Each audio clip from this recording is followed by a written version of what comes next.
What is going on? And welcome back. Grade A Fantasy with a updated vid on Grade A picks on Prize Picks. Let's start off with how I've been doing this week.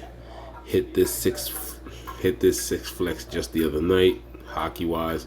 I wish I could do more to give you guys the time and advice on hockey plays or whatever, but some of this stuff, as you can see, look at the time I'm putting this stuff in. I'm in at work or coming home from work, so kind of hard to pull away and like try to do research and try to just even make a quick vid or anything. But whenever I can, I'm gonna try my best to give you guys the plays and strategy of what I'm picking. But yeah, nice 625 hit and a couple of double ups, missing the Kucherov prop or whatever, and we're just gonna keep going on for that. I didn't play tonight. I also did a nice little thing on Sportsbook with a nice little profit boost for 161, something simple. But as I correlated some of these guys into my picks, and things just went well from there. But yeah, let's get into the picks of what I like, and I actually already put these down. So as for open entries, this is what I have here. I will go back to this one. So as you can see, I'm sticking with my Kenneth Walker pick. But as you can see, here's the story that I'm telling with my card. So with this one, obviously I told you Kenneth Walker is one of my grade A's, and as I started looking up information and things like that, I'm looking and I'm like, wait a minute. I'm somebody that firmly believes in two front sevens, and I firmly believe in definitely the Eagles, and I definitely believe in Tampa Bay. And as you can see here, I'm correlating these picks because the last 2 weeks, Ritter has shown that he is a capable passer. He seemed to be settling down into the offense. It was all about Bijan, obviously, but hey, there's been weeks where Bijan has been bundled up. So my story here is obviously Kenneth Walker is probably my top pick. Now, trending wise, I gotta pay attention for you guys. Trending wise, I wish by the time I did this, I would have felt even more better. But I think Kenneth Walker could still blow this up. Kenneth Walker's prop jumped 5 yards. It was 72.5 when I first started doing my notes. It is now 77.5. Everybody else's prop here, when it opened, it has stayed the same. Bijan is still 53.5. So I'm taking that for less. And by them bottling up Bijan, I'm thinking that the Kyle Pitts and Drake London props are way too low. They have beaten those props in the last 2 weeks. And what has happened in the last 2 weeks? Ritter has become a more efficient passer. So I think in this storyline, what I'm going with here is they bottle up Bijan. Can Bijan bust one against Tampa Bay? Sure he can. But if he doesn't, I think it correlates well with a Kyle Pitts. I think it correlates well with a Kyle Pitts over for 33.5.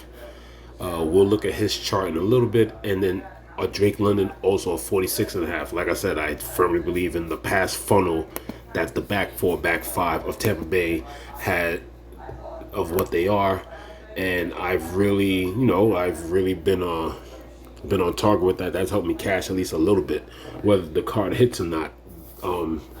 Picks against the strong front sevens of the league has definitely helped me out a lot. I actually might do an undercard as well.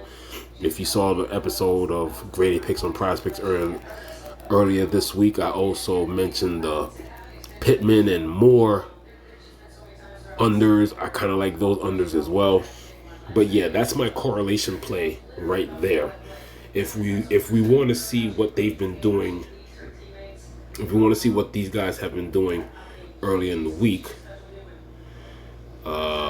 don't mind that. I was just showing a little story, whatever. I was already prepping. Obviously, you can't submit that because, like I said, this is more of a fantasy kind of thing, not a single game parlay. So since they run as a fantasy site, remember on Prize Picks, you at least have to pick somebody from another team. So obviously you can't do that, but that's my correlation pick right there. But if we do get into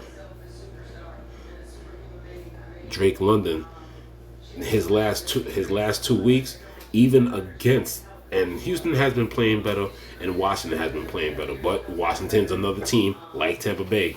I mean, Washington's defense is not as good as Tampa Bay, but Washington is a stronger front seven than they are back four.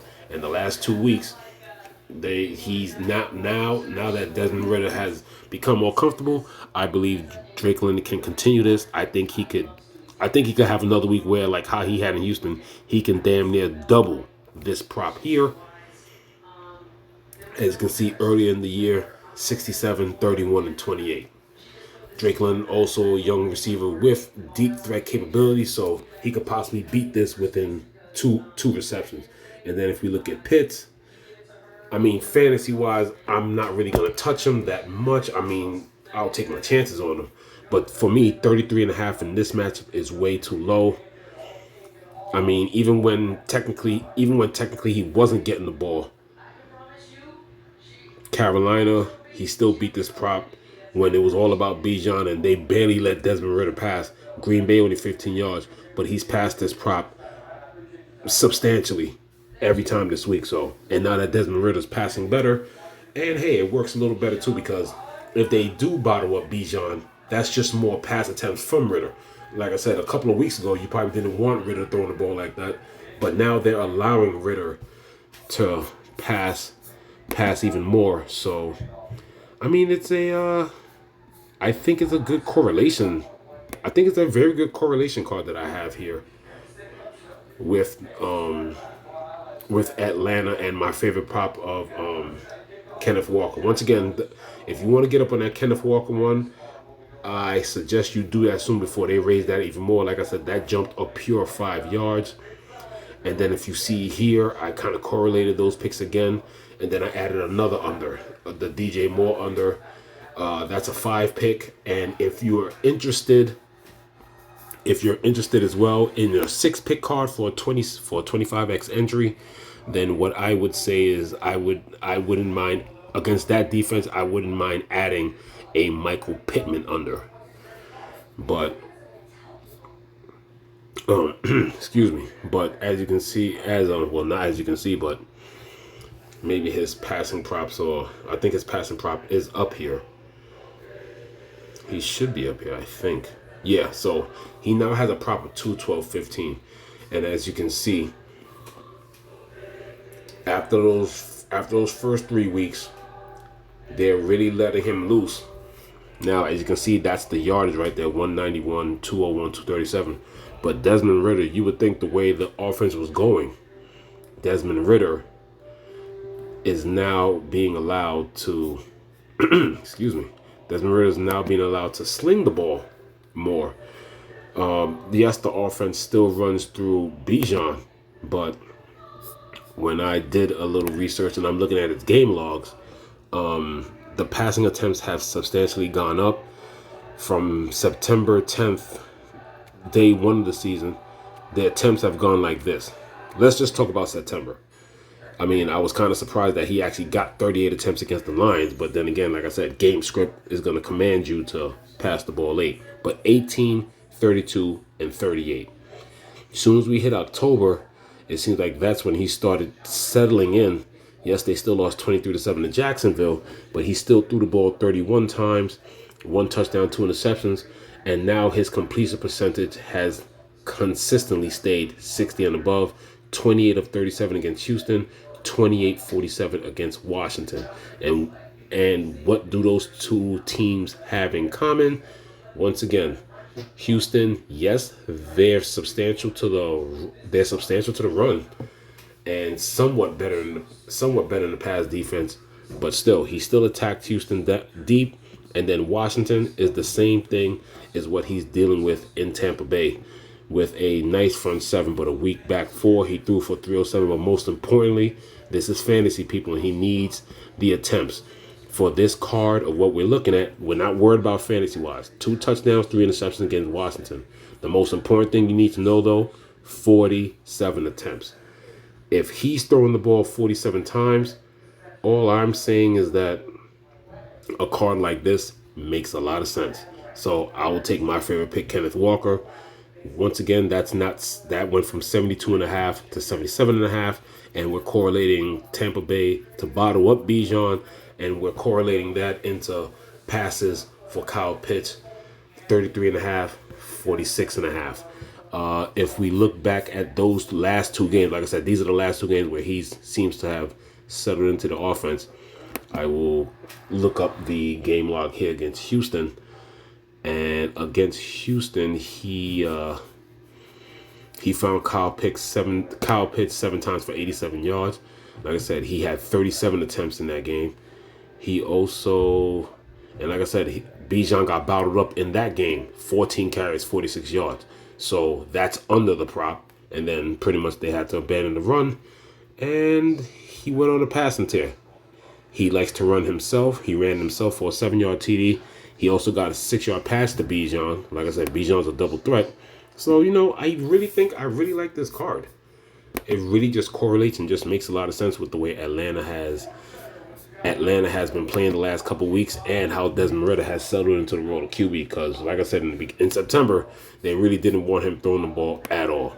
And then when we look at the Washington game, when he had 47 attempts, Tyler Algier was the one that was able to take away carries. And hey, that could also work in our favor. If Tyler Algier takes away and he becomes like the better runner, hey, that works for us for Bijan as well. So not only are we counting on Washington, I'm looking at the Washington game. Not only are we counting on Washington, I did it again. Jesus. Not only are we counting on Tampa Bay's front seven like Washington's front seven did, but we're also counting on Tyler Algier to take away carries. Because in the Washington game, he had 13 carries for 51 yards. And then in this game, he also found, this time it was Drake London's turn, and he pretty much times 3 the prop by going for 125 yards and 9 receptions.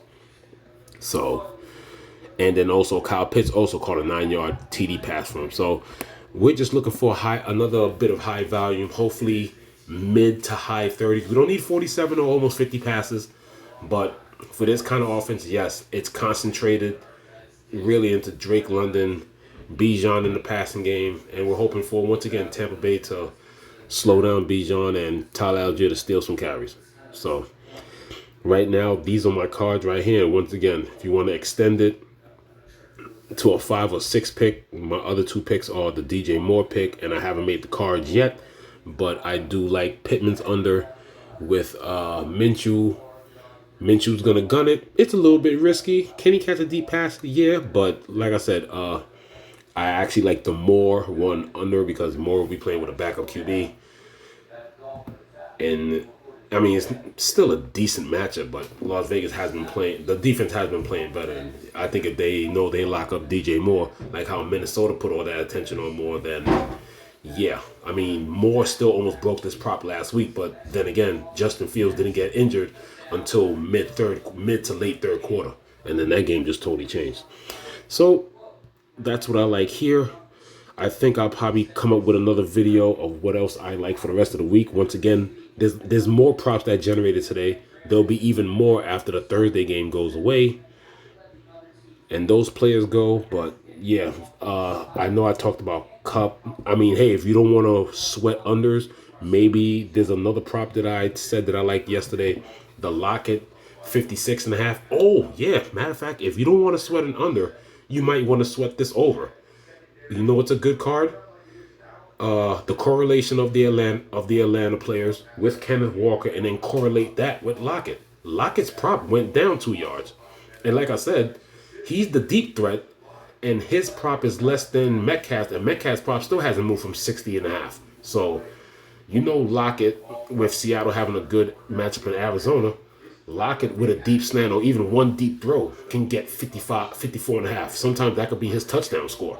So if you don't want to sweat this DJ Moore under, Lockett's prop did drop. That's another one I was tracking, and I did mention in the first video earlier this week. Lockett went down from 56.5 to 54.5. That's another prop that I like. Even though I did talk about Walker, Jacobs, Barkley, and Cup, but Lockett against Arizona, and it dropped 2. If you don't want the DJ Moore one, then yeah, I'm going with the Lockett. But I really like this correlation. This thing is really telling a story, a good story for me. So hope you liked the quick video. And yeah, this is Grade A Fantasy. Good luck this weekend. I'll probably come up with another video, most likely how I normally do it tomorrow, Thursday night, while Jacksonville's at New Orleans. But yeah, we'll see. We'll see what players pop up. Normally, I'm always logging on to do a video during halftime or so. This because by the time the half is gone and they start taking down the second half props, there's more players that get added. But yeah, that's what I'm going with so far this weekend. $50 flex for 500, and then $42 flex for 210, 4-pick flex. And yeah, I'm really liking that. I'm really liking that story that it's telling. I really like possibly adding the Lockett pick, and then probably be used to those 3 cards. But yeah, as you can see here, when it comes to prize picks, I will be paying attention closely to that Atlanta Tampa Bay game. And yeah, so that's my little prize pick update. And this is Grade A Picks on Prize Picks, and this is your boy Grade A Fantasy. Good luck, and for those playing on FanDuel, and hey, if you're just looking for props, everybody looks for props, even the DraftKings people. Good luck in your slates, and good luck building your lineups. Good luck with your research. This is Grade A Fantasy. Signing off.